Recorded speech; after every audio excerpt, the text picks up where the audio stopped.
Si tu as prévu qu'il y ait quelques enfants le jour de ton mariage, tu dois absolument revoir ces conseils-là qu'on ne prend quasiment jamais en compte, alors que c'est quand même super important de ne pas les laisser d'un côté. Il y a quand même certains points d'organisation à revoir, donc c'est parti, je te les partage.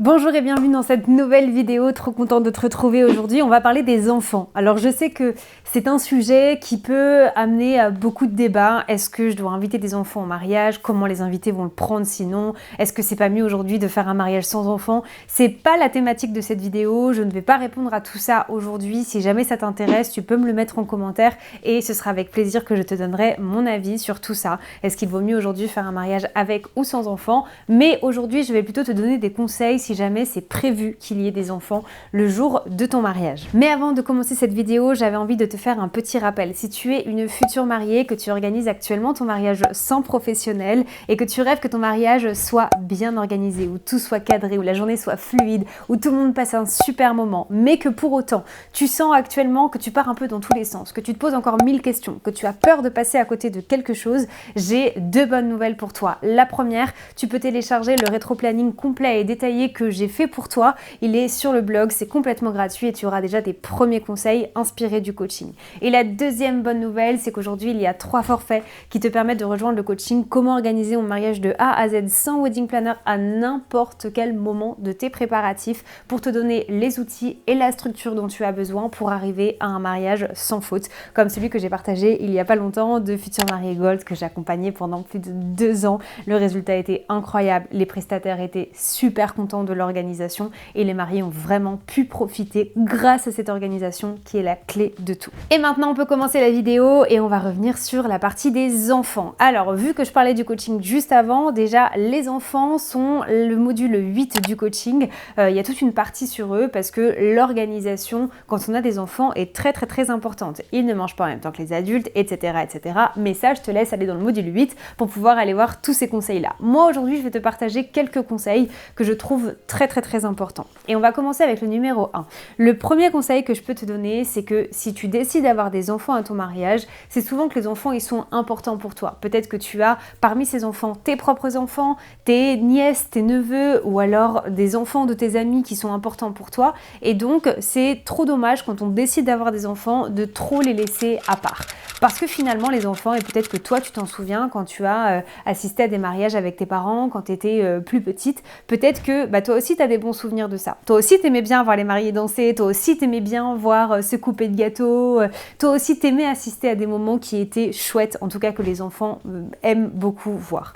Donc quand c'est comme ça, n'hésite pas à bien les faire participer, à faire en sorte qu'ils soient là, même si tu as des nounous. N'hésite pas à leur dire, ok, à ce moment-là, on aimerait que vous fassiez venir les enfants pour qu'ils puissent voir ce qui est en train de se passer, pour qu'ils puissent participer activement avec nous. Et ça, je trouve qu'on le revoit trop peu. Souvent, on les met à l'écart. On les a le jour du mariage, mais en fait, on les met à l'écart et ils ne voient pas grand-chose. Donc voilà, c'était le premier conseil que j'avais envie de te donner si jamais tu as des enfants le jour de ton mariage. Autre point, et là, je vais plutôt te parler d'un point de vue pour des prestataires et notamment les vidéastes qui enregistrent souvent le son des cérémonies, des discours, etc. Justement, une cérémonie, c'est très long pour des enfants et souvent, ça les intéresse pas. Au bout de 5 minutes, ils sont impatients, ils ont envie de faire autre chose et on a eu le cas, nous déjà avec mon mari, de cérémonies où les enfants n'arrêtaient pas de pleurer. Le seul problème, c'est que du coup, nous, ça impacte notre travail et ça impacte votre résultat. Quand vous allez recevoir la vidéo de votre mariage et que vous allez la regarder, en fait, tu vas te rendre compte que mince, on n'entend pas ses vœux, on n'entend pas le discours, on n'entend pas bien ce qui a été dit à ce moment-là parce que les enfants n'arrêtaient pas de pleurer. C'est super long en fait pour eux. Donc moi, je te conseille, si jamais tu prends une garde pour tes enfants, que les personnes arrivent avant la cérémonie et ça permettra déjà que les enfants soient occupés. S'ils veulent rester à la cérémonie, c'est génial. S'ils en ont marre, il y a une nounou avec qui ils peuvent partir et qui sera déjà là pour ça. J'ai des parents parents qui m'ont dit oui, mais du coup, est-ce que les enfants vont partir directement avec la nounou s'ils la connaissent pas? Faites-la venir un petit peu en amont, comme ça peut-être qu'il y aura déjà cette relation qui va se créer et ce sera beaucoup plus simple. Mais super important de prendre tout ça en compte. Je fais une petite pause de 5 minutes pour te dire que je serais hyper reconnaissante si tu pouvais t'abonner à ma chaîne YouTube si ce n'est pas fait et liker cette vidéo pour donner encore plus de visibilité à cette chaîne qui prend de plus en plus d'ampleur grâce à toi, grâce à vous tous. Donc merci infiniment de prendre ce temps-là. Je continue maintenant sur des petits couacs, des petits oublis que je vois sur des mariages. C'est par rapport à tout le matériel, le mobilier que des enfants ont besoin le jour J.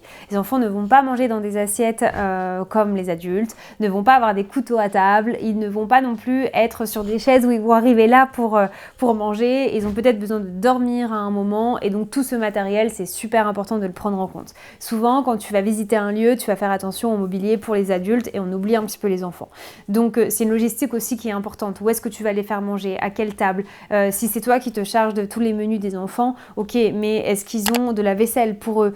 Prévoir de ne pas mettre de couteau. Enfin, tu vois, tout ça, c'est vraiment super important et je trouve que des fois, on ne le prend pas en compte alors que le jour J, en fait, tu te poseras forcément la question à un moment. Donc moi, je préfère que tu l'anticipes toujours plutôt que le jour J, tu arrives et tu te dises « Ah bah mince, on n'a pas de chaise haute alors qu'on a un bébé. Ah bah mince, on n'a pas de lit parapluie, on n'a pas demandé aux parents d'en emmener, mais il y a plein d'enfants qui ont envie de dormir parce que à 11h, ils tiennent plus. » Donc tout ça, c'est des points qui sont super importants. Comme je le disais un petit peu, et ça, tu vas beaucoup le retrouver dans le coaching sur toute la méthodologie de comment le voir, on peut demander aux parents, on peut voir avec le lieu, on peut s'organiser de son côté, tout est possible, il faut juste s'organiser et le prévoir. Et maintenant, je vais te parler aussi de la garde des enfants, parce que beaucoup me demandent, ok, mais on n'a pas spécialement envie de payer super cher pour avoir des nounous le jour J.